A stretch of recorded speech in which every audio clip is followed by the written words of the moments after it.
What's up, concert addicts? Johnny Kinswater here with Concert Addiction with another classic rock tour to talk about, and this one is Billy Idol. But it's not just Billy Idol, who would usually just tour as Billy Idol and his band. Now he's rebranding himself as a duo with his longtime guitarist, Steve Stevens.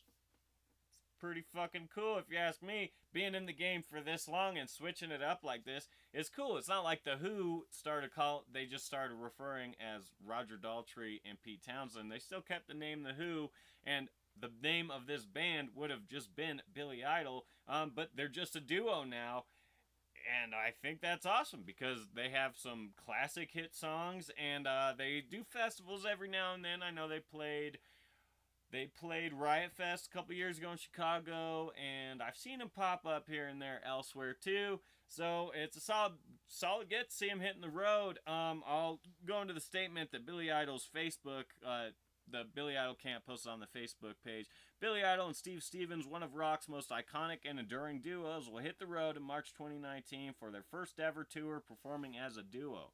Turned on, tuned in, and unplugged. Fans across North America will have an opportunity to enjoy their hits, deeper album cuts, and songs that influence them both in a new and intimate setting. Plus, hear spoken word interludes from Billy Idol, adding color to the stories behind the songs and career of one of rock's most compelling survivors. And then the dates, we're going from March 3rd until April 4th, so it's a short tour, but we're covering some ground in there. We're hitting Vancouver on March 3rd. That's going to kick off the tour. Then we stop in Seattle, San Francisco, Monterey, Solana Beach, Los Angeles, so mostly West Coast. Then we go into the West or more Midwest. We're stopping in Boulder, Colorado, stops in Illinois, Michigan, then back up to Canada. We're going to Toronto, New York, Pennsylvania, Washington, D.C., Massachusetts, and then we're ending April 4th in Red Bank, New Jersey. And I'm not sure of the venues in any of the other towns, but I know when they come through Colorado and stop in Boulder, they're playing the Boulder Theater, which is on it's kind of a smaller venue.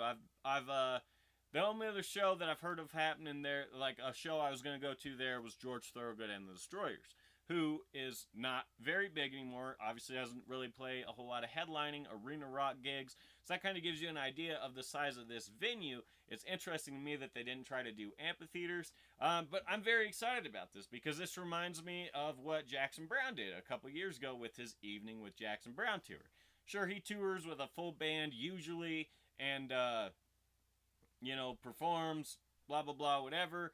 But usually those shows are in bigger venues, and they mostly just play music, a little bit of talking, but it's mostly just the music. But then he did an Evening with Jackson Browne. He brought one of his bandmates with him, and it was just them two. There was a lot of storytelling. It was intimate settings. They played civic centers all over the place.